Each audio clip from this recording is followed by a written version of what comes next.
कल इवनिंग की ओपीडी का एक और केस डिस्कस करते हैं। She was a female, in fact she was a teacher और हाइट 5 फुट से नीचे, वेट 80 kg और जिस कंप्लेंट को लेकर के आई थी वो आई थी, एक तो वेरिकोज वेन्स हैं जो उन्हें बहुत पेन कर रही हैं और दूसरा शाइटिका का पेन है जो उनका जा नहीं रहा है।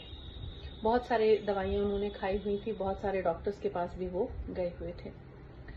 समझने वाली बात ये है कि जब कॉन्स्टेंटली 20 से 25 किलो बर्डन आपके हिप्स के ऊपर पड़ता रहेगा, आपकी टमी का फैट जो है वो आपके घुटनों तक जाता रहेगा, क्या तो शाइटिक नर्व नहीं दबेगी, कैसे आपको वेरिकोज वेन नहीं होंगे।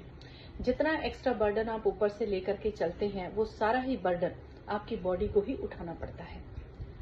अगर आप ज्यादा खड़े रहते हैं तो भी वो वेट आपकी बॉडी पर पड़ेगा, अगर आप बहुत देर तक बैठे रहते हैं तब भी वो आधा वेट आपकी बॉडी के ऊपर ही पड़ने वाला है। तो हमें ये समझना चाहिए कि प्रॉब्लम का रूट कॉज कहाँ है। अगर हम ऊपर से 15 से 20 किलो वजन को कम कर लेते हैं, जो शाइटिक नर्व के ऊपर प्रेशर पड़ रहा है वो हमारा हट जाएगा। जो वेरिकोज वेन्स हमें हो रही हैं, जो ब्लड की सप्लाई, वेरिकोज वेन्स में क्या होता है, ब्लड की सप्लाई जो ऊपर की तरफ जानी होती है वो बैक फ्लो करती है और हमारी जो वेन्स हैं वो नीली नीली हो जाती हैं, जिसकी वजह से ब्लॉकेज होने की वजह से हमें जो है वो लेग्स में बहुत पेन होता है। मैंने उनको देखा, उनकी टांगे इतनी मोटी मोटी, चारों तरफ से कैसे ब्लड का फ्लो जाएगा, कैसे वेन्स और आर्टरीज जो है वो अपने ब्लड फ्लो को ठीक करेंगी। फिर मैंने उनको समझाया, मैंने उनको बताया, मैंने उनको वेरिकोज वेन का भी ट्रीटमेंट दिया है, मैंने उनको शाइटिका का भी ट्रीटमेंट दिया है, मैंने उनको लाइफ स्टाइल ठीक करने की भी सलाह दी है और मैंने उनको वेट को रिड्यूस करने के लिए भी मेडिसिन दी हैं जो प्योरली हर्बल मेडिसिन हैं।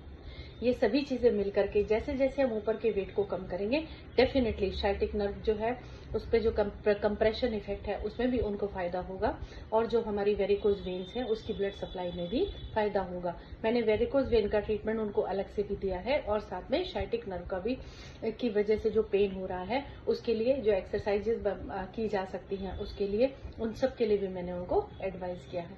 मैंने उनको कहा कि कोशिश करें कि आप थोड़ी देर चल लिया करें। बोली चलना मेरे लिए पॉसिबल नहीं है क्योंकि मैं स्कूल में टीचर हूँ, मुझे वैसे ही इतना चलना फिरना हो जाता है कि मैं बहुत बहुत थकी हुई स्कूल से आती हूँ।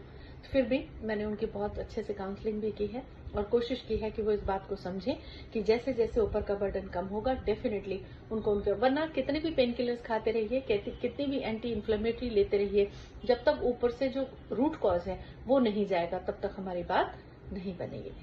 Happy to help you. Thank you.